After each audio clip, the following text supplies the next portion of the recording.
Physical entity that has magnitude as well as direction. ये हमने basic बात पढ़ी थी वेक्टर के बारे में कि जिसके पास मैग्नीट्यूड भी हो और डायरेक्शन भी हो उसको हम वेक्टर बोलते हैं। तो कोई भी फिजिकल क्वांटिटी को अगर मैं रिप्रेजेंट करूंगी एज अ वेक्टर तो वो रिप्रेजेंट करने का होगा सिंबल ए vector, B vector, C vector, ए, जो भी लेटर होगा उसके ऊपर एरो हेड लग जाएगा, राइट। ये सारे हमारे वेक्टर क्वांटिटीज हम इनको बोलेंगे। अब वेक्टर क्वांटिटीज को हम रिप्रेजेंट कैसे करेंगे? थ्रू एन एरो, जिसमें एरो के दो चीजें होती है, दो पॉइंट्स होते हैं एरो के। इसको हम बोलते हैं टेल ऑफ द वेक्टर, जहां से वेक्टर शुरू हुआ है, जहां से वेक्टर ओरिजिनेट हुआ है, इसको हम बोलते हैं head of the vector, and this is known as the length of the vector. So length of the vector represents the magnitude. Length of the vector represents the magnitude of the vector, and head represents the direction of the vector. जिस भी direction में वो point कर रहा होगा उसको हम बोलेंगे कि जिस भी डायरेक्शन में हेड होगा उस डायरेक्शन में हम बोलेंगे कि वेक्टर एक्ट कर रहा है। So head is the direction of the vector. Next, इससे आगे बढ़ूं तो हमारे कुछ टर्म्स आए थे वेक्टर्स के साथ। Since I told you about magnitude, तो मैग्नीट्यूड का भी मुझे रिप्रेजेंटेशन देना है। मैग्नीट्यूड को मैं दो तरीके से रिप्रेजेंट करती हूँ, ऐसा मॉड्यूलस ऑफ ए लिख के या सिंपली ए लिख के। मॉड्यूलस ए भी लिख सकती हूँ, खाली ए भी लिख सकती हूँ, दोनों का मतलब है कि वो वेक्टर का मैग्नीट्यूड रिप्रेजेंट कर रहा है। नेक्स्ट, इसके अलावा जो टर्म्स रिलेटेड है वेक्टर्स के साथ, पहला टर्म जो रिलेटेड है वो मैं बोलूंगी इक्वल वेक्टर्स। हम सबने सुना हुआ होगा इक्वल वेक्टर्स, लेकिन इक्वल वेक्टर्स हम कब बोलते हैं? जब वेक्टर्स का मैग्नीट्यूड भी सेम हो, मतलब लेंथ भी सेम हो और डायरेक्शन भी सेम हो। तो सेम मैग्नीट्यूड सेम डायरेक्शन वाले वेक्टर को बोला जाता है equal vectors. A vector which has same magnitude as well as same direction, right? हितवी हिम्मत रखना, सोना नहीं है। आई नो पहला क्लास है और चीजें आती है, लेकिन तो भी ठीक है। नेक्स्ट, इसके आगे मैं चलूं तो second thing is negative of a vector. Negative of a vector मतलब मैग्नीट्यूड सेम है, मैग्नीट्यूड सेम है बट डायरेक्शन ऑपोजिट है। Same magnitude but opposite direction, ऐसे वेक्टर को हम बोलते हैं magnitude of a vector, sorry negative of a vector. अगर मुझे इसको रिप्रेजेंट करना हो दोनों को, तो ये है मेरा ए वेक्टर, ये है मेरा बी वेक्टर और ये है मेरा सी वेक्टर। मैं बोलूंगी B is equal vector of A और बी एक दूसरे के लिए इक्वल वेक्टर्स है। But if I talk about A and C, ये एक दूसरे के लिए नेगेटिव ऑफ अ वेक्टर है। अगर मैंने 180 डिग्री से पलटी खिला दी है वेक्टर को, तो उसको हम बोलते हैं negative of a vector. Vector ऐसा था, उसको पलट के ऐसा कर दिया, 180 डिग्री रिवर्सल। ऐसा नहीं, ऐसा था और पलट के ऐसा, हाथ मुड़ गया भाई, इतना ही हो सकता है। राइट, लेफ्ट में पॉइंट करता हुआ राइट में चला गया, ऊपर पॉइंट करता हुआ नीचे चला गया, आगे पॉइंट करता हुआ पीछे चला गया। अगर ऐसे वेक्टर्स टर्न कर रहे हैं तो ऐसे वेक्टर्स को हम बोलते हैं negative of a vector. Right, clear है? Any confusion, any doubt? Sure? Parishri? Okay, Diya Shah, दिया होपफुली यहीं पे हो, गायब नहीं हो गए हो। Yes yes, you are here only. Okay, next अब मैं तीन टर्म्स एक साथ लिखूंगी। वो तीन टर्म में को बहुत आता है। एक है को इनिशियल वेक्टर, नेक्स्ट है को प्लेनर वेक्टर, और थर्ड है को लीनियर वेक्टर्स।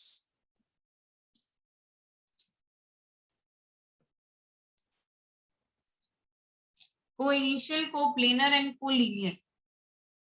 कोइनिशियल वेक्टर्स अगर मुझे बताना हो तो ऐसे सारे वेक्टर्स जिनकी टेल जो हो वो सेम हो या पॉइंट ऑफ ओरिजिनेशन हो वो सेम हो, जहां से वो ओरिजिनेट कर रहे हैं वो सबका सेम हो। तो देखो ये जितने भी वेक्टर्स मैंने यहाँ से दिखाए हैं ये सारे क्या है हमारे कोइनिशियल वेक्टर्स, सबकी टेल सेम है, सब एक ही पॉइंट से स्टार्ट होते हैं, सब एक ही पॉइंट से ओरिजिनेट होते हैं। तो ये सारे वेक्टर्स को हम बोलते हैं कोइनिशियल वेक्टर्स। Next coplanar vector. इस पेज में मैं देखने जाऊं तो 1 2 3 4 5 6 7 8 9 10 10 वेक्टर मैंने ड्रॉ किए हैं। ये 10 के 10 वेक्टर्स कोप्लेनर है, 10 के 10 वेक्टर्स कोप्लेनर है। कैसे पता चला कोप्लेनर है? क्योंकि हमें अब दिया जाएगा कि मान लो मेरे पास एक ऐसा टेक्नोलॉजी होता है जैसा आयरन मैन के पास नहीं होता है, जिसमें वो हवा में भी ड्रॉ कर सकती है चीजें। तो यहाँ पे देखो मैंने हवा में ड्रॉ करना शुरू किया, दिखाई नहीं दे रहा आपको ऑब्वियसली, लेकिन यहाँ पे अगर इस प्लेन में मैं ड्रॉ करूं तो क्या वो इसी प्लेन में लाई कर रहा होगा? नहीं, ये एक शीट है, ये दूसरा शीट है, ये एक दूसरे के रिस्पेक्ट में डिफरेंट प्लेन्स है। अगर प्लेन डिफरेंट और मैं वेक्टर कोई ऊपर की तरफ पॉइंट कर दूं तो वो कोप्लेनर नहीं होंगे। इस पेज में जितने भी ड्रॉ करोगे वो सारे कोप्लेनर, लेकिन हवा में आप कोई वेक्टर्स लेकर आओगे वो कोप्लेनर वेक्टर्स नहीं होंगे। तो the vectors which lie in the same plane are known as coplanar vectors. The vectors which lie in the same plane are coplanar vectors. Next collinear vectors. Collinear vectors मैं दिखाती हूँ आपको।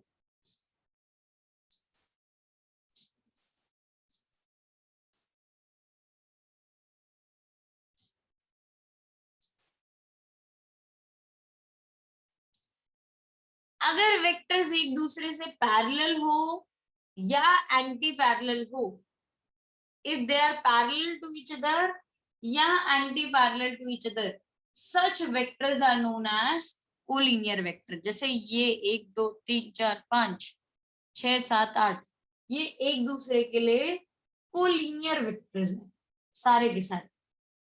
these are collinear vectors। ठीक है, ये मैं और collinear vectors दिखा सकती हूँ। Could you repeat the definition? Yes, definitely. I'm going to repeat that. Collinear का ही ना कि कोप्लेनर का? Yes, ma'am. Collinear. कोलिनियर का। Wait I'll tell you, okay? ये एक दूसरे के रिस्पेक्ट में कोलिनियर है, ये एक दूसरे के रिस्पेक्ट में कोलिनियर है। You need to answer one of my questions कि कोलिनियर होने के लिए मैग्नीट्यूड सेम होना चाहिए वेक्टर्स का। बोलो बोलो बोलो, कोलिनियर होने के लिए मैग्नीट्यूड सेम होना चाहिए? नहीं। No ma'am. नो, नहीं होना चाहिए। कुछ भी मैग्नीट्यूड हो सकता है, इसीलिए मैंने चुटकू चुटकू से वेक्टर भी ड्रॉ किए हैं और सबको बोला कि ये सारे कोलिनियर हैं। What should be the same? Direction. Direction बोलूं या अलोंग द लाइन बोलूं? डायरेक्शन सेम बोलना भी गलत हो जाएगा क्योंकि पैरेलल भी हो सकता है और एंटी पैरेलल भी हो सकते हैं। एक गिवन लाइन के वो पैरेलल हो या एंटी पैरेलल हो चलता है। ऐसे सारे वेक्टर्स को हम बोलेंगे collinear vectors. So I repeat my definition, the vectors which are either parallel or anti-parallel to a given line, the vectors which are either parallel or anti-parallel to a given line are known as collinear vectors.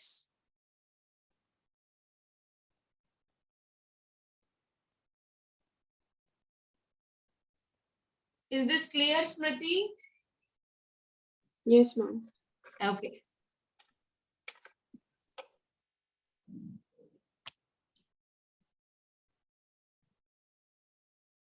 चलिए आगे बढ़ते हैं। ये terms के बाद अब हमारा आता है खास टर्म। ये इतना खास है कि इसके बिना ना ही चले। The sixth term, which is unit vector. What is a unit vector? Do you guys know what is a unit vector? What is a unit vector? Ma'am, I cap, J cap, K cap. These are special unit vectors, but that doesn't answer my question. What is a unit vector? These are special unit vectors, right? Yes, ma'am. But what is Unit vector has magnitude 1. Oh wow, that's great. Unit vector has a magnitude of 1 unit, right? And What about the direction? I don't know. Problem, it's okay. बाकी लोगों को भी answer देना है, सारे आपको ही नहीं देने, टेंशन नहीं लेने का इतना। Don't stress yourself out, it's okay, you answered very well. बाकी लोग भी आंसर देंगे। स्मृति मोटिवेशन दे रही है भाई सुबह सुबह आप लोगों को। What is a unit vector? तो यार ऐसे स्माइल स्माइल करके और यूनिट वेक्टर का डेफिनेशन नहीं पता ना, हाउ इज दिस फेयर यार? What is a unit vector Hetvi? Magnitude 1 and any arbitrary direction. No, that's very wrong. Ma'am, they are the same direction. It has The same direction as the finite vector. किसके जैसी same direction? किसके? मेरे जैसी, तुम्हारे जैसी, रिद्धि के जैसी, हेतवी के जैसी, किसके डायरेक्शन के जैसी? नॉन जीरो वेक्टर ले लो ना, कोई भी नॉन जीरो वेक्टर ले लो, उसके कंपेयर में सेम डायरेक्शन होगा उसका। मतलब अगर उसके यूनिट वेक्टर का है ना। हाँ, अगर मैं एक पर्टिकुलर वेक्टर लूं, let's say this is a vector, तो unit vector is a vector having magnitude 1 and direction same as that of the given vector, right? या मैं बोलूं it has a specific direction. This is how we say it is not arbitrary. Null vector की arbitrary direction होती है, null vector, that is zero vector, right?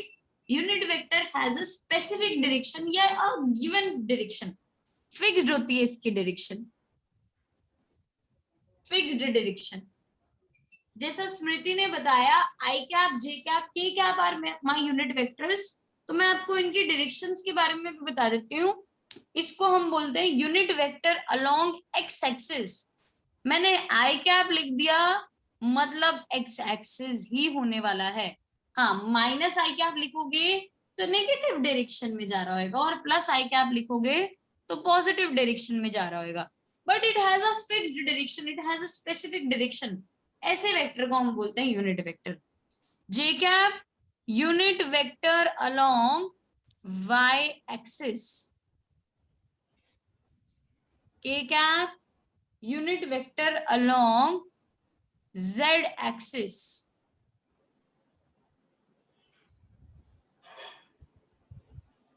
unit vectors are perpendicular to each other. No, that's not true. This is not true. Again, I am being very specific. Unit vectors कौन से? I cap, j cap, k cap are mutually perpendicular, but not all unit vectors are perpendicular to each other. Okay, so unit vector along x-axis, unit vector along y-axis, unit vector along z-axis. How do we find unit vector? अगर मुझे एक vector given है a, तो how do we find unit vector? मतलब direction ले लो, कोई भी ले लो, तो a cap is equal to the given vector upon under root a1 square plus a2 square plus a3 square. No, उसका मतलब वही करते हैं ना, अंडर रूट लेके उसका वो सॉल्व करते हैं, तो उसका हम वैल्यू। what is वो अंडर रूट लेके सॉल्व करना? बताओ क्या बोलते हैं? हाँ, ऐसा। A vector divided by its own magnitude is known as a cap. A vector divided by its own magnitude. बात सही है तुम्हारी कि अंडर रूट लेके मैम सॉल्व करेंगे, लेकिन बोलेंगे क्या उसको? ठीक है, so a vector divided by its own magnitude, हमेशा हमें ऐसा करने का। तो अगर मुझे वेक्टर ढूंढना और यूनिट वेक्टर गिवन हो, तो हम ऐसा भी बोल सकते हैं vector is equal to magnitude into direction. a vector is equal to a into a cap, magnitude and direction.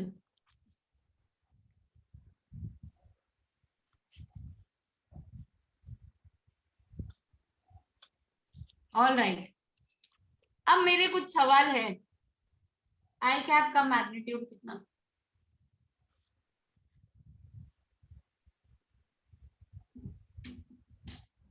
I cap का मैग्नीट्यूड कितना? 1 यूनिट. 1 यूनिट. जे कैप का मैग्नीट्यूड कितना? 1 यूनिट. के कैप का मैग्नीट्यूड कितना? 1. ठीक है. राज, राज ए कैप का मैग्नीट्यूड कितना? ए कैप कैप का मैग्नीट्यूड भी पर मैम आपने बोला एक का वेक्टर यूनिट वेक्टर है, मेरे को मैंने कैप लगा दिया. तो मैम उसका मैग्नीट्यूड भी 1 यूनिट. पक्का? हाँ. बी कैप का मैग्नीट्यूड कितना? कभी 1 यूनिट. सी कैप का मैग्नीट्यूड कितना? कभी 1 यूनिट. D cap. बोलना पड़ेगा. नहीं नहीं ऐसा नहीं चलेगा, बोलना तो पड़ेगा. क्लास का रूल है, क्वेश्चन का आंसर देना पड़ेगा. बोलो. कभी 1 यूनिट. 1 यूनिट. राज कैप का मैग्नीट्यूड कितना? कभी 1 यूनिट. रिद्धि कैप का मैग्नीट्यूड कितना? कभी 1 यूनिट. और तनीषा कैप का मैग्नीट्यूड कितना? कभी 1 यूनिट. बस बस. हाँ, बहुत परेशान करके. बस Raj, thank you so much. So cap लगते ही I don't need to specify कि ये यूनिट वेक्टर है. कैप का मतलब वो यूनिट वेक्टर है. हर यूनिट वेक्टर का मैग्नीट्यूड कितना होगा? 1 यूनिट. है कि नहीं हेतवी? मैंने सही बोला? पक्का? Okay. Smriti, am I clear with this topic? Unit vectors are very important, very important. But जो स्पेशल थे वो डेफिनेटली स्मृति ने ही बताए थे. The main thing you need to learn about this is all the unit vectors have the magnitude as 1 unit and they have a specific direction. They have a fixed direction, right? जो 3 special unit vectors हमें याद रखने हैं वो है I cap, J cap, K cap, right? That's all. That's all about unit vectors. मैं next topic पे चलती हूँ. हमारे जो हैं laws, triangle law, parallelogram law, ये 2 लॉज हमें आगे सीखने के हैं. मैं डेरिवेशन नहीं लूंगी किसी में भी, but I am going to teach you laws थे क्या. तो एक साइड में लिखूंगी ट्राइंगल लॉ और दूसरी साइड में रिप्रेजेंट कर रही होंगी पैरेललोग्राम लॉ. ट्राइंगल लॉ हमारा क्वालिटेटिव नेचर का था और पैरेललोग्राम लॉ हमारा क्वांटिटेटिव नेचर का था. हमने क्वांटिफाई करना सीखा था पैरेललोग्राम लॉ को. हमने दोनों में डिफरेंस ये था कि एक में 2 vectors head to tail joint थे, कि पहले का हेड दूसरे की टेल के साथ जॉइंट था और दूसरे में दोनों vectors tail to tail joint थे. दोनों vectors were connected tail to tail, right? ऐसा बोला जाता है parallelogram consist of triangle law of vector addition. तो एक्चुअली दोनों सेम है, just the representation is different. एक का कनेक्शन हेड टू टेल है और दूसरे में कनेक्शन टेल टू टेल है. इस वेक्टर को मैंने बोला ए वेक्टर, इसको बोला बी, इसको बोला ए, इसको बोला बी, और यहाँ पे इन दोनों के बीच में जो एंगल है वो है थीटा. अगर मुझसे कोई पूछे रिजल्टेंट क्या होगा, तो रिजल्टेंट वुड बी इस केस में a vector drawn from the tail of the first to the head of the second. इस वेक्टर को हम बोलते हैं रिजल्टेंट वेक्टर. लिखेंगे हम इसको ऐसे ही, R vector is equal to A plus B vector. लेकिन इसमें हम एक इमेजिनरी पैरेललोग्राम ड्रॉ करते हैं और बोलते हैं the diagonal of that imaginary parallelogram is the vector, resultant vector itself. तो यहाँ पे भी हम बोलेंगे R vector is equal to A vector plus B vector. Though we have studied how to find the magnitude as well as direction of this R vector, but हमने फिर भी अभी के लिए इसको ऐसा ही लिख दिया है. This is triangle law of vector addition and this is parallelogram law of vector addition. I am going to use this law, parallelogram law, very often. क्यों? क्योंकि हम पढ़ने वाले हैं इलेक्ट्रोमैग्नेटिज्म 12th में. The new branch of physics we are going to deal with. Electromagnetism में आएगी electric field, magnetic field, उसके अलावा electric force, magnetic force, basically ये सारी जो मैं बोल रही हूँ ये सब वेक्टर क्वांटिटीज हैं। तो जब वेक्टर क्वांटिटीज एक से ज्यादा लग रही होगी तो हमें करना पड़ेगा वेक्टर एडिशन, और वेक्टर एडिशन करने के लिए हमें क्या चाहिएगा, पैरेललोग्राम लॉ। तो that is why we are learning this part, parallelogram law of vector addition. Any doubt, any confusion? Can I turn the page now? हम पैरेललोग्राम का लिख सकते हैं लॉ, क्या स्टेट कर रहा था। मुंडी हिला देना जब आपका हो जाए ये सारा लिखना, तो I will move ahead. Okay, done done. Rudra का हो गया, तनीषा का हो गया है, दिया हो गया है, आदित्य, आदित्य लिखने में विश्वास ही नहीं रखता है। आदित्य तू आ ऑफलाइन, मैं तेरे को बताती हूँ, रुक आ तू ऑफलाइन। फिर तू नहीं लिखेगा ना तो मैं तेरे को बताऊंगी, जाने ही नहीं दूंगी। 8:30 9 बजे होता है ना तेरा आगे क्लास, मैं तेरे को 9:30 तक बिठा के रखूंगी अगर तूने लिखना शुरू नहीं किया तो। ठीक है, लिखने की आदत डाल ले अभी से। दिखा, सब कुछ लिखा तो दिखा स्क्रीन पे।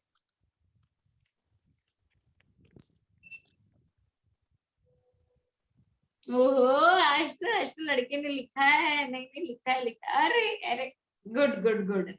नई नोटबुक बनाई है ना, फिर ठीक। अरे आज तो तुमने क्या कुछ बोल रहे थे मेरे को, कुछ कोई बोल रहा था?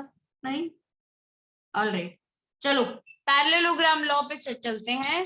पैरेललोग्राम लॉ को हमने क्या लिखना सीखा था, इसके जो टर्म्स आएंगे वो आप मुझे एक्सप्लेन करोगे, मैं नहीं करूंगी, आप लोग मुझे एक्सप्लेन करके बताएंगे। और मैं सिर्फ क्या बताने वाली हूँ, मैं स्टेटमेंट लिख दूंगी कि पैरेललोग्राम लॉ ने क्या फाइंड किया था। R is equal to root में a² plus b² plus 2ab cos theta, ऐसा था। और दूसरा था tan alpha is equal to b sin theta upon a plus b cos theta. यहां से मैं मैग्नीट्यूड बता देती हूँ रिजल्टेंट वेक्टर का, और this is the direction of the resultant vector. इन दोनों को मिला के बोला जाता था लॉ ऑफ कोसाइंस, ऐसा भी एक नाम दिया गया था इन्हें, लॉ ऑफ कोसाइंस।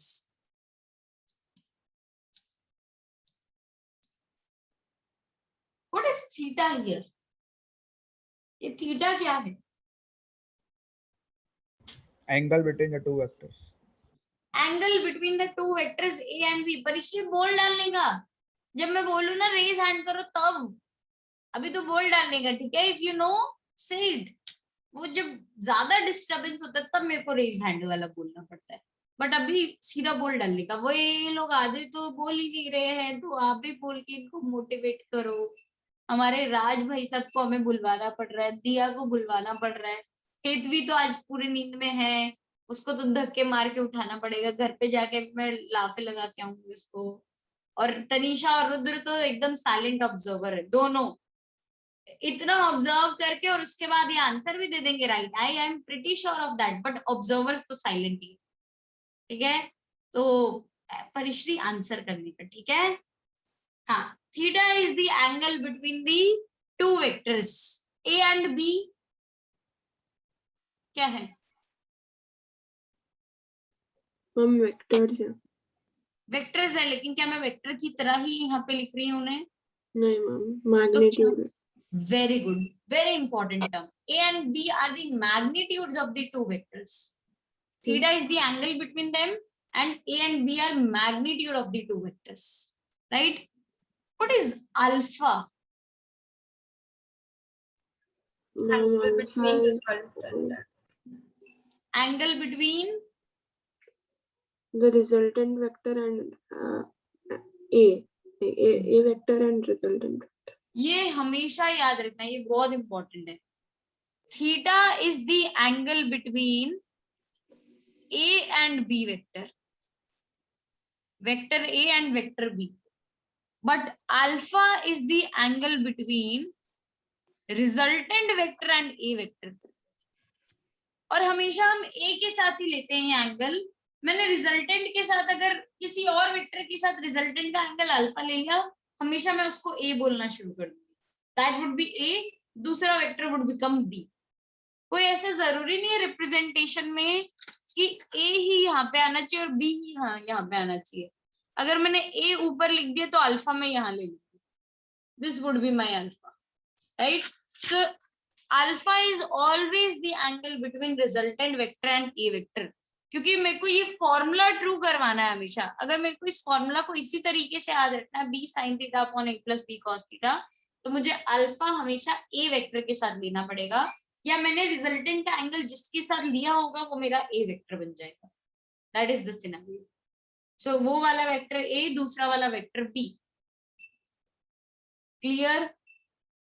कोई कंफ्यूजन इसमें? This is law of cosines.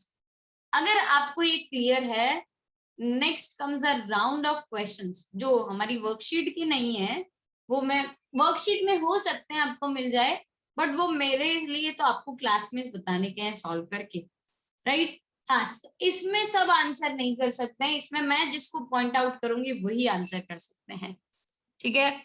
मैंने दो फोर्सेस ले रखी है, F1 एंड F2, एंड दोनों का मैग्नीट्यूड सेम है। इक्वल फोर्सेस नहीं, इक्वल मैग्नीट्यूड वाली फोर्सेस ले रखी है, इक्वल मैग्नीट्यूड वाली फोर्सेस। ये फोर्सेस 5 तरीके से एग्जिस्ट कर रही है। 1, इन दोनों के बीच में एंगल थीटा 0 डिग्री है। 2, इन दोनों के बीच में एंगल थीटा 180 डिग्री है।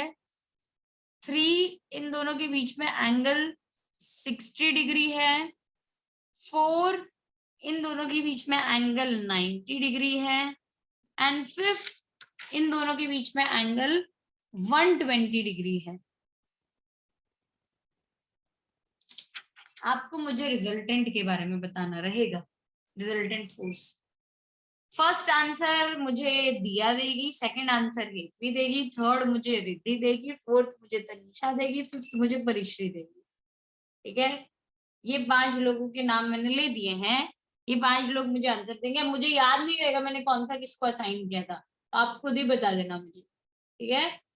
हेतवी, तुमने बैकग्राउंड चेंज कर लेगा कि तुम उठ के आई हो क्या कहीं से? नहीं, बैकग्राउंड मैं एकदम दिख से रही थी शायद इसलिए। ओके, ठीक है। चलो ये करिए सॉल्व। मैं आपको इनका इतने डायग्राम का रिप्रेजेंटेशन देती हूँ, फिर मैं I will start with by answering by asking the answers, okay. ये है मेरा F1 वेक्टर,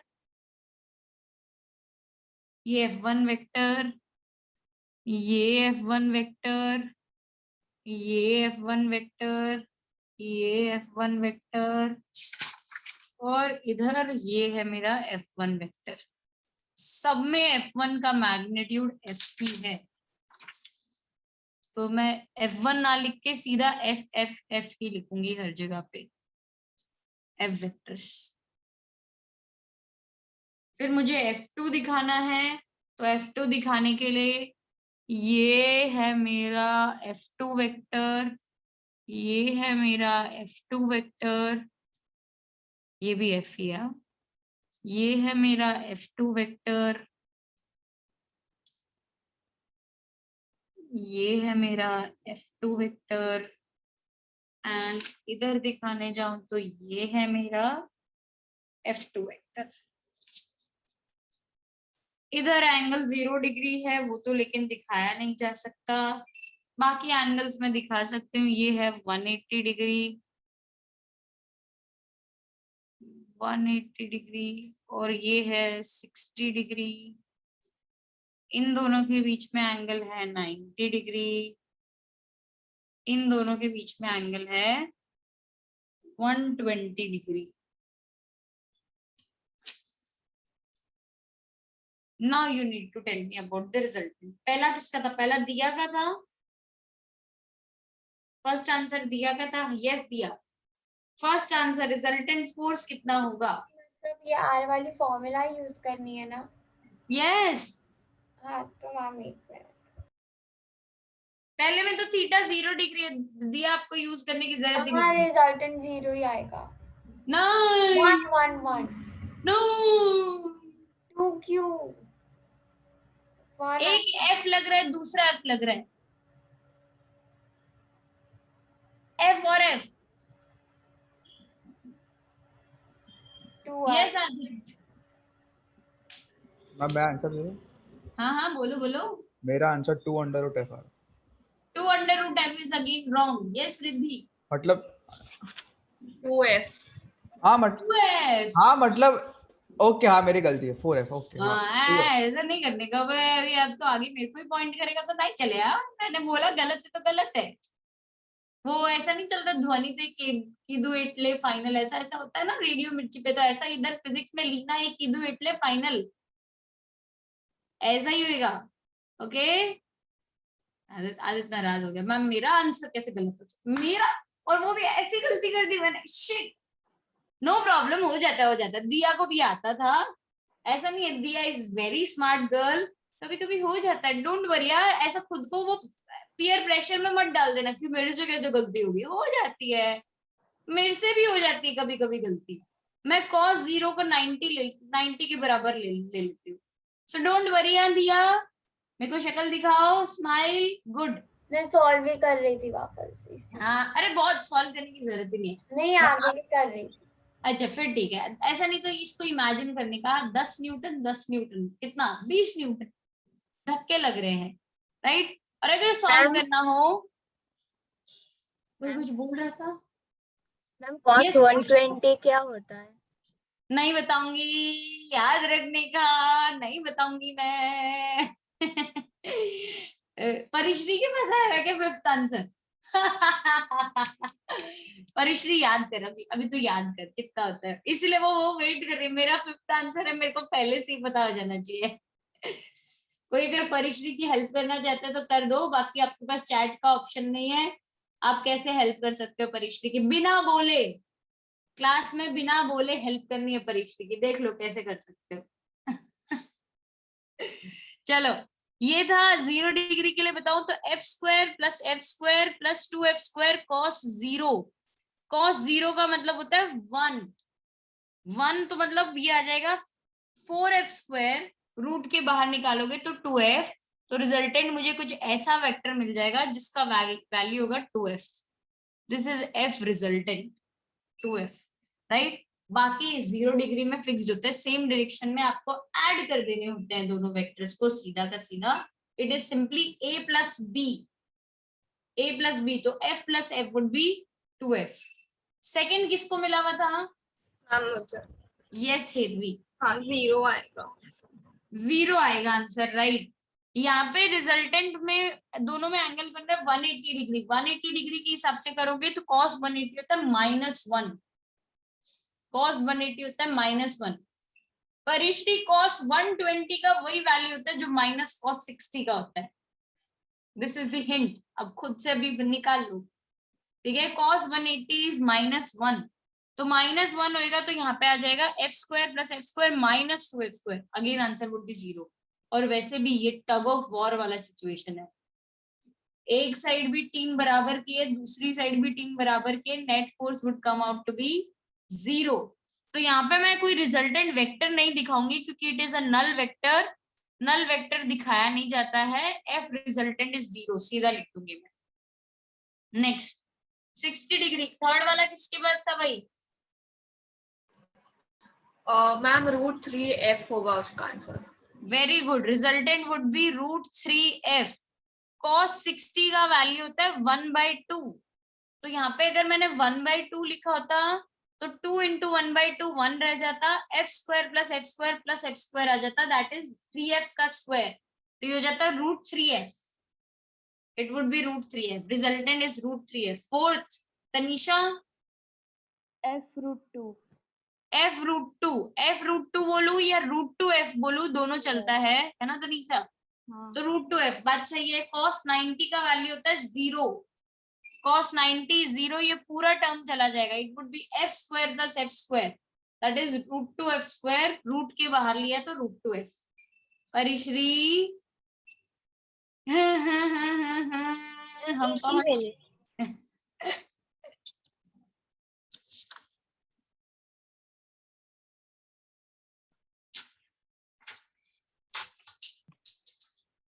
मैम शायद -2f स्क्वायर का root.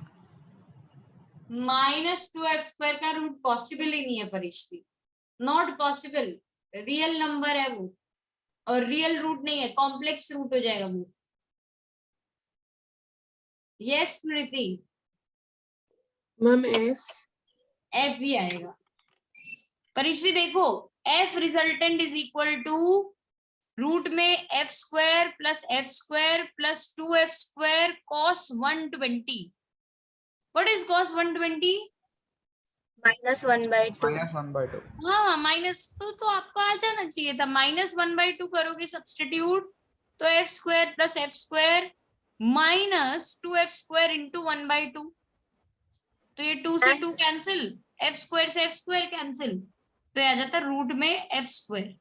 That is simply square के बदले 4f लिया था इसलिए, इसके। अच्छा, ओ नहीं नहीं नहीं नहीं, दैट्स मतलब f इंटू f f² होता है, वो मैंने 2f ले लिया था 2f ले लिया। Okay okay, no problem. So ये आ गया रिजल्टेंट इसका f। Resultant force would be f। Theta 120 degree हो तो f रिजल्टेंट, पहले तो मैं थीटा का cos थीटा का वैल्यू लिख देती हूँ सब केस में, cos 120। परिश्री आगे से भूलना नहीं है, रैंडमली मैं कभी भी नींद में भी उठा के पूछ लूं cos 120 कितना, -1/2 फिक्स्ड, याद रहना चाहिए ये।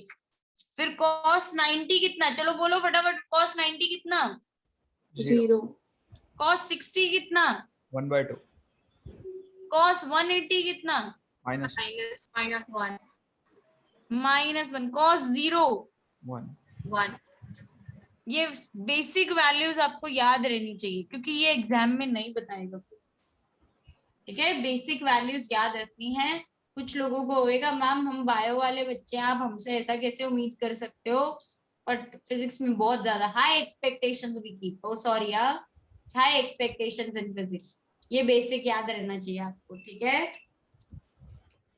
चलो यहां तक तो कर दिया, लेकिन एक इंपॉर्टेंट क्वेश्चन का आंसर अपनों ने मिस कर दिया। What would be the direction of the resultant? Anyone? इस केस में मैंने दिखा दिया, it acts in the same direction as that of the two forces। इस केस में वेक्टर ही नहीं है तो नहीं आएगा, बट बचे हुए 3 केसेस में रिजल्टेंट का डायरेक्शन आएगा। बोलो what would be the direction of the resultant? Ma'am third का दोनों के बीच में, थर्ड का Diagonal। एग्जैक्ट, यस सही है। थर्ड का नहीं परीक्षणी, वो सबके लिए ट्रू होगा। आपने आंसर एकदम राइट दिया। याद रखना, जब भी दो इक्वल मैग्नीट्यूड वाले वेक्टर्स एक्ट करते हैं, whenever vectors having equal magnitude act at certain angle, the resultant lies at the bisecting angle of the two. तो when it is 60 degree, resultant lie at 30 degree. आप बोलोगे ma'am किसके साथ 30? मैं बोलूंगी जिसके साथ आपको 30 लेना हो, जिस भी वेक्टर के साथ लेना हो ले लो, दोनों के साथ 30 डिग्री का सेम ही मतलब होएगा। यहाँ से भी 30 डिग्री और यहाँ से भी 30 डिग्री, और ये रिजल्टेंट का मैग्नीट्यूड है √3f। 90 डिग्री तो मतलब कितना एंगल हो जाएगा रिजल्टेंट का, बोलो बोलो, 45 45 डिग्रीज। यस, 120 डिग्री तो मतलब 60 डिग्री। यस, किसी के साथ भी 60 हो सकता है। मैम एंड अगर मैग्नीट्यूड सेम नहीं हो तो हमें वो फॉर्मूला से फाइंड करना है। यस, मैग्नीट्यूड सेम हो तो सीधा the resultant lies at the bisecting angle. Magnitude same ना हो तो फॉर्मूला डेफिनेटली। ठीक है, क्लियर है स्मृति? All right. सो ये हमारे मेन केसेस थे। ये मैंने क्यों करवाए फिर से मैं बता देती हूँ आपको। रीजन है करवाने का कि हम डील करने वाले हैं फोर्सेस के साथ। जब हम फोर्सेस के साथ डील करेंगे तो हमें यूजुअली फोर्सेस इक्वल मैग्नीट्यूड की मिलेगी, बट रैंडम डायरेक्शंस में एक्ट कर रही होगी। जब फोर्सेस रैंडम डायरेक्शंस में एक्ट कर रही होगी तो हम उनको ऐड करने के लिए बोलेंगे, तो अपने को ये parallelogram law of vector addition लगाना पड़ेगा उस केस में। तो वो पैरेललोग्राम लॉ लगाने के लिए हमने ये आज रिवाइज कर दिया है। अब मैं चैप्टर 1 स्टार्ट करूं और आपने मेरे को बोला कि मैम ये नहीं आता है कि कहाँ से आया, तो भाई मजा नहीं आएगा अपने को, अपनी झगड़ा हो जाएगा पहले दूसरे क्लास से, नहीं पहले चैप्टर से, क्लास से तो नहीं, पहले चैप्टर से। फिर मैं बोलूंगी यार तुमने मेरा वेक्टर्स का क्लास नहीं अटेंड किया, दैट इज नॉट फेयर। याद रखने का अपने को, ठीक है। All right, next. इसके बाद मैंने आपको बोला था we will move to resolution of vectors. Now what is resolution of vector? एक वेक्टर के दो या दो से ज्यादा कंपोनेंट्स कर देना, एक वेक्टर के दो या दो से ज्यादा कंपोनेंट्स कर देना is known as resolution of vector. मैंने कोई एक रैंडम वेक्टर लिया है ए, इसके मैं दो या दो से ज्यादा, मैं हम यूजुअली दो करते हैं, one along X axis and the other along Y axis. इसको मैं बोलूंगी ए एक्स, इसको मैं बोलूंगी ए वाई। इनके टुकड़े कर देना is known as resolution of vector. लेकिन याद रखना कंडीशन ये है कि whenever I add these components vectorially, whenever you will add these vectors vectorially, the resultant is going to be the same vector। ये वाला मतलब ax अपना अलग चल रहा है, ay अपना अलग चल रहा है, ये दोनों वेक्टर्स भले अलग अलग चल रहे हो, जब इनको ऐड किया जाएगा ये क्या बन के बाहर निकलेंगे? a vector. These are going to be a vector। Bless you Riddhi। These are going to be a vectors, right? So हम इसको बोले तो कैसे definition wise it would be the splitting of a vector into two or more components such that the resultant is going to be the original vector is known as resolution of vector। This process is known as resolution of vector। इसको मैं लिख के कैसे दिखाऊंगी? I'll go by that। A vector is equal to ax I cap plus ay j cap। A vector is equal to ax I cap and ay j cap। इस form को हम क्या बोलते हैं? Rectangular component form. Rectangular component form. और अगर मुझे कोई बता दे कि ये एंगल जो है वो थीटा है, दिस एंगल इज थीटा, मतलब the angle which the vector a makes with x axis is theta, so I would say ax is equal to a cos theta and ay is equal to A sin theta। a sin theta। ax is a cos theta, ay is a sin theta। remember this, theta holding component, कोई जरूरी नहीं हमेशा x के साथ ही होगा। Theta holding component is cos component. तो ए cos theta, जिसके साथ भी थीटा बन रहा हो वो कॉस कंपोनेंट बन जाएगा। ए कॉस थीटा, दूसरे वाला बन जाएगा A sine theta. So A vector is equal to A cos theta I cap plus A sine theta J cap. हाँ जी, ठीक है। So when I write it this way, जब इस तरीके से लिखा जाता है इसको बोला जाता है पोलर फॉर्म। ये आप लोगों ने अपने मैथ्स में, कुछ लोगों ने मैथ्स किया भी है, अगर मैथ्स में पढ़ा होगा तो वो वाला कौन सा चैप्टर था, कॉम्प्लेक्स नंबर्स, यस मैम, है ना? कॉम्प्लेक्स नंबर्स में। वहां पे भी आप ऐसे लिखते ना cos थीटा sin थीटा और बोलते थे वो पोलर फॉर्म है ना? ये वही वाला फॉर्म है हमारा। But we are usually going to do this rectangular component form में हम लिखेंगे ये, लेकिन मालूम होना चाहिए theta holding component is always cos component, जो थीटा होल्ड नहीं करता है उसको हम बोलते हैं sine component. Next thing is, अगर मुझे रेक्टेंगुलर कंपोनेंट फॉर्म में गिवन हो वेक्टर, तो how would you find the magnitude? ये आदित्य का फेवरेट क्वेश्चन है। ऊपर अगर मुझे रेक्टेंगुलर कंपोनेंट फॉर्म में वेक्टर गिवन हो, how would you find its magnitude? The vector given अपन, हाँ द वेक्टर गिवन मतलब इसका उसका अंडर रूट करेंगे ना। अंडर, हाँ तो बताओ ना फिर। Under root A square cos square theta plus A square sine square theta. फिर तो वो ए ही आ जाएगा आदित्य। ये फॉर्म में गिवन है, ये पोलर फॉर्म में नहीं, रेक्टेंगुलर कंपोनेंट फॉर्म में गिवन है।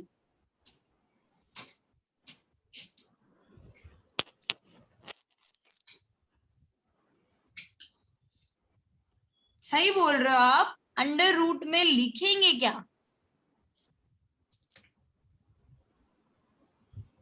ax का स्क्वायर प्लस ay का स्क्वायर।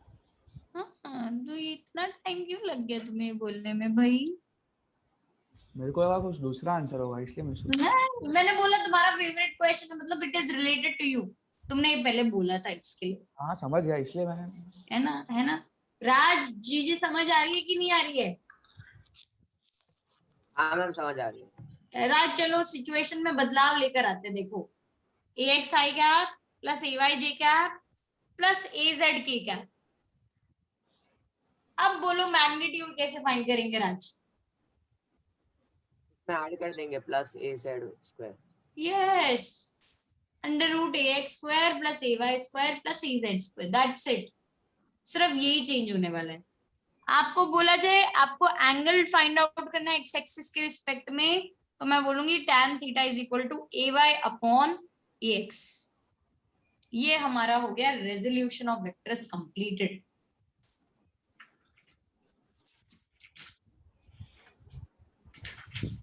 देखो लिस्ट बनाई थी हमने, हम क्या क्या करने वाले थे? Vectors done, description done, terms related to it done, laws done, resolution done.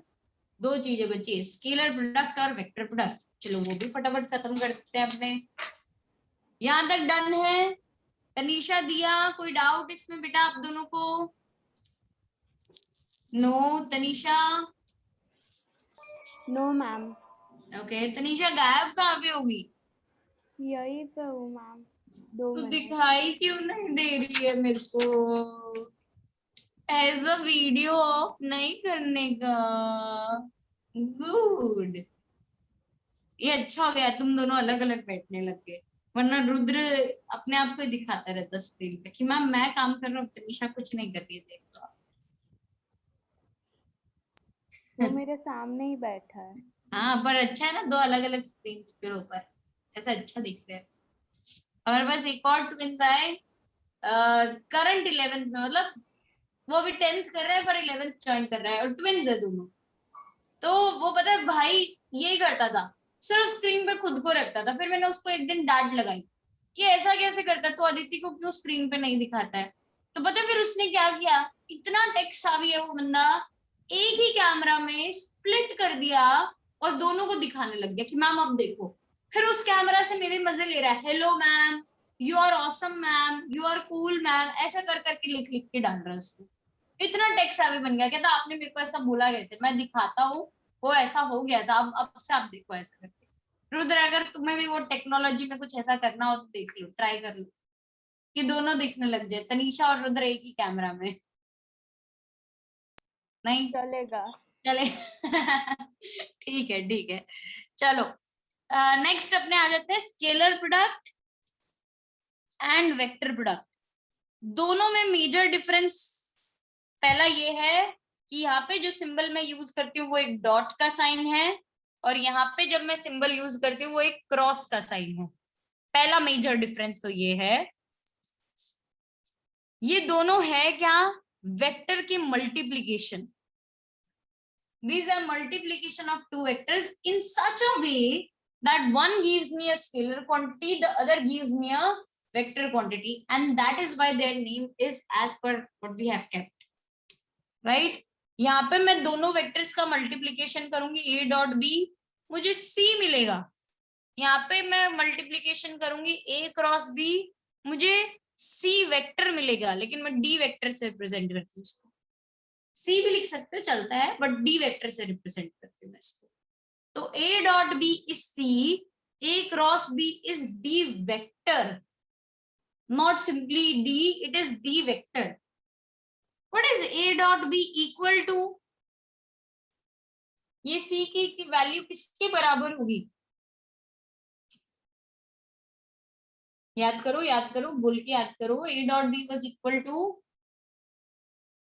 Ma'am something related AB cos to A B cos theta. Smriti आप क्या बोल रहे थे? Mama said something related to cos theta. वही हेतवी ने बोल ही दिया। A B cos theta. What is A cross B equal to? AB sin theta. ओहो, मौन व्रत तोड़ दिया लड़के ने अपना। A B sine theta N cap, ये मिसिंग है भाई। एन कैप लगाना बड़ा जरूरी है, रीजन डायरेक्शन बताने की है अपने को साथ में। It is a vector product N cap, right? Now this N cap, ये एन कैप जो है ये हम फाइंड आउट कर सकते हैं by right hand thumb rule. N cap could be found out by right hand thumb rule. और एक और खासियत होती है इस N cap की, ये N cap A के भी परपेंडिकुलर है और ये N cap B के भी परपेंडिकुलर है। It is perpendicular to both the vectors. What is right hand thumb rule वो भी मैं सिखा देती हूँ, बट ये याद रख लो अभी के लिए। राज, what is theta here? Theta is the angle between the two vectors. Theta is the angle between the two vectors A and B. दोनों ही केसेस में theta is the angle between the two vectors A and B. ठीक है, मैं यहाँ पे ये vector दिखा रही हूँ। This is A vector, this is B vector, A B, और ये इनके बीच में एंगल है थीटा। मुझे करना है A cross B. Take your right hand, put its fingers in the direction of the first vector A. A के direction में रखो। Curl it towards B। Right hand लेके A की डायरेक्शन में रखो, B की तरफ कर्ल करो। The thumb will point in the direction of A cross B. The thumb will point in the direction of A cross B. N cap आ जाएगा आपका। क्यों हमने ये एंगल नहीं लिया? ये भी तो एंगल पॉसिबिलिटी थी, ऐसा भी तो रोटेट कर सकते थे हम लाके, नहीं ले सकते हैं, याद रखना। Reason, theta must be between 0 to 180 degree. उससे बड़ा अगर एंगल हो रहा है तो वो आपको नहीं लेने का है। तो what does right hand thumb rule states? It states that put your fingers of right hand in the direction of the first vector, curl it towards second, considering the smaller angle between the two vectors. The thumb will point in the direction of first vector. If you remember, ये हमारे फेरिन का rule है। जो morning batch वाले लोग थे, ये हमारा फेरिन वाला रूल है। हेतवी को याद होगा, हेतवी के साथ अभी सिद्धार्थ आएगा अपने को नेक्स्ट क्लास में ज्वाइन करने के लिए, उसको भी याद रहेगा। अरे दिया को भी याद होना चाहिए फेरिन यार। हाँ परिश्री को भी याद होना चाहिए, वो भी तो थी। ये वो फेरिन वाला रूल है, ठीक है, right hand thumb rule. So this is how we find the direction of A cross B. अच्छा, बी क्रॉस ए करना हो तो क्या डिफरेंस आ जाएगा? बी की डायरेक्शन में पहले फिंगर्स को रखेंगे and we will curl it towards A, thumb will point in the direction of the resultant vector A B cross A, right? But order of the vectors is very important. पहले कौन सा लिखा हुआ है, आपको right hand की fingers उसी direction में प्लेस करनी है, ठीक है? ऑल राइट, नेक्स्ट जो मैं इनके साथ डील करने वाली वो है कि व्हाट इफ, मैं थोड़े केसेस दे देती हूँ आपको। Case 1, the angle between the two vectors is 0 degree. If the angle between the two vectors is 0 degree, A dot B is equal to AB, क्योंकि cos 0 का वैल्यू होता है 1। A dot B is 0, AB which is cos 0 का value होता है 1। A cross B would be equal to 0। sin 0 का value होता है 0, तो A cross B हो जाएगा 0। Case 2, when theta is 180 degree, इसका मतलब होता है दोनों वेक्टर्स एक दूसरे के पैरेलल हैं। इसका मतलब होता है दोनों वेक्टर्स एक दूसरे के एंटी पैरेलल हैं। एक में पैरेलल आगे, एक में एंटी पैरेलल है। सो यहाँ पे अगर मैं बोलूं तो A dot B is AB cos 180। cos 180 आज की क्लास में लर्न करवाया था, yes -1, so it is -AB। और A क्रॉस B साइन 180 कितना होता है?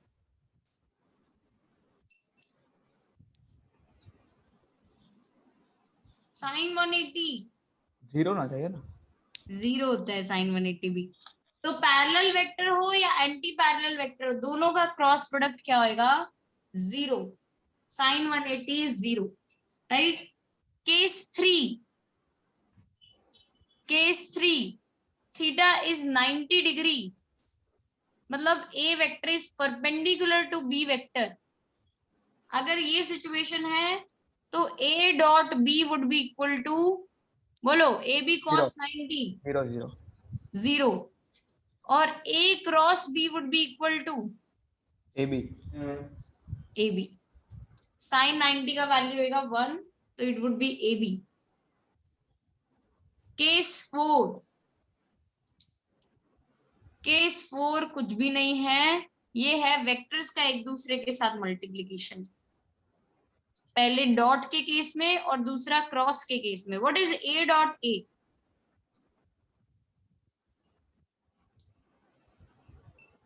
A dot A, A square. A dot A करना हो, एक वेक्टर खुद के साथ कितना एंगल बनाएगा? 0 degree. Do you all agree? एक वेक्टर खुद के साथ एंगल बनाएगा 0 डिग्री। तो मुझे इसमें सब्स्टिट्यूट करना, देखो A cos 0, A cos 0 मतलब 1, तो उसके मैग्नीट्यूड का स्क्वायर कर दूं तो A स्क्वायर बचेगा।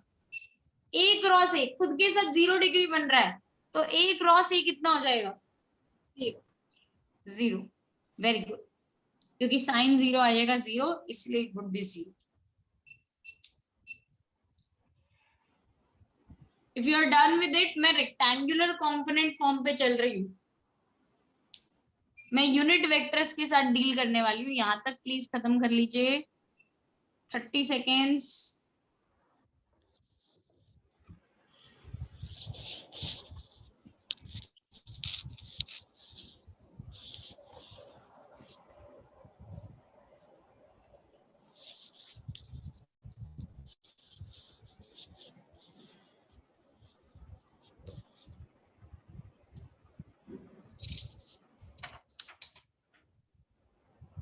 अब थोड़ा क्विक आंसर्स देने की कोशिश करो अगर हो सके तो, बाकी तो नहीं होएगा तो कोई बात नहीं। मैं special vector, special unit vectors, कौन से थे हमारे special unit vectors? I cap J cap K cap। I cap, J cap, K cap. ये आदत पता है क्या करता है? आप लोग को लगता है ना इतनी फास्ट कैसे आंसर करता है, ये अपना माइक अनम्यूट ही रखता है, तो जब भी आंसर देना होता है ना, फटाफट आंसर दे देता है। आप लोग जाते हो माइक अनम्यूट करते हो, इतने में तो ये आंसर देके खत्म कर देता है। तो अगर आपके घर में भी डिस्टरबेंस ना हो रहा हो, आप अलग रूम में बैठे हो, अनम्यूट रखो, कोई दिक्कत नहीं है मुझे, राइट। आदित्य को देखो, ये इसीलिए इतने आंसर दे पा रहा है मैम ना? उसके लिए आना भी चाहिए ना, माइक अनम्यूट से नहीं होता। ऑफेंड हो गया लड़का कि मैम आपने मुझे स्मार्ट नहीं बोला, मुझे लगा आप स्मार्ट भी बोलोगे मुझे। ऑफेंड मैं तो ऐसे ही बोल रहा हूँ। नहीं नहीं नहीं नहीं, आदित्य स्मार्ट तो है ही, स्मार्ट तो है, ये तो अंडरस्टूड था आदित्य, तभी तो आंसर दे पा रहा है। बाकी लोग भी आंसर देना चाहते थे आदित्य, पर पता है तू क्या करता है? मैम 1 2 0 5 ऐसा करके खत्म। बेचारे लोग पहुंचते ही नहीं है तब तक अनम्यूट करने में, इतने में तो आंसर देके नक्की कर देते हैं। ठीक है, चलो। अब special unit vectors I cap, J cap, K cap थे। So I cap, J cap, K cap में what is I cap dot I cap? इसका मतलब इसमें I cap dot I cap ma'am square होगा ना। किसका? Ma'am 1 1। J cap dot J cap, 1 K cap dot K cap, 1 1। Square था उसके magnitude का। अभी बताएगा राज, बता देगा। देखो मैग्नीट्यूड कितना होता है राज आई कैप का? मैग्नीट्यूड 1 1। जे कैप का? 1 के कैप का? 1 बोल रहे मैम फिर से गेम खेलने आ गया अब मेरे साथ। सबका मैग्नीट्यूड 1, तो मैग्नीट्यूड का स्क्वायर करना था तो 1 आ गया। ठीक है, 1 का square would be 1। I cross I, 0. J cap cross J cap, 0. K cap cross K cap, 0. सारे यूनिट वेक्टर्स का cross product, parallel unit vectors का क्रॉस प्रोडक्ट इज 0, राइट. ये अपना मेन था. Second main thing is I cap dot J cap.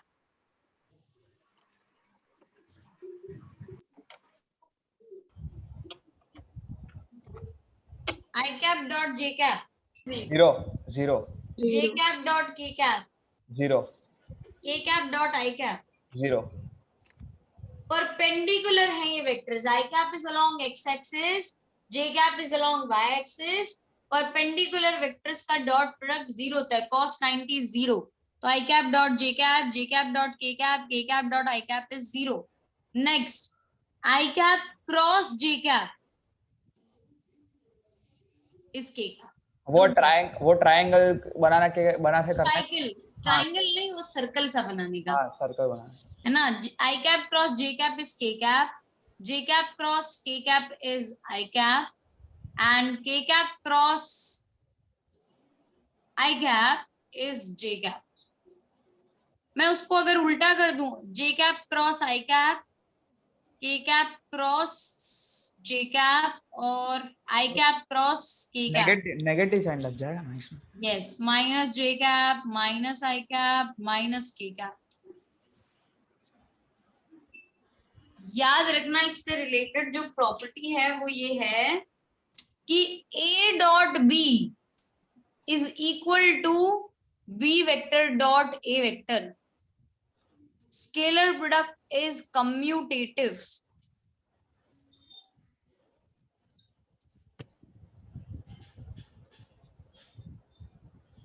Scalar product is commutative, but A cross B is not equal to B cross A. Vector product is not commutative in nature. क्यों? क्योंकि यहाँ पे direction involve है और direction involve होने की वजह से डायरेक्शन पलटी खा जाता है. So A cross B is equal to minus of B cross A.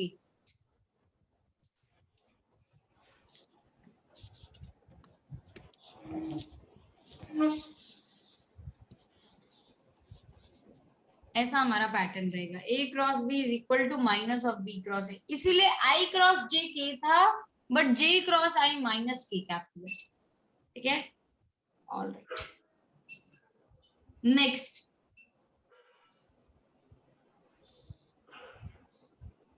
Last topic जो हमारा है, हिम्मत रखो, बस लास्ट टॉपिक पे पहुंच चुके हैं अब हम. Rectangular component form.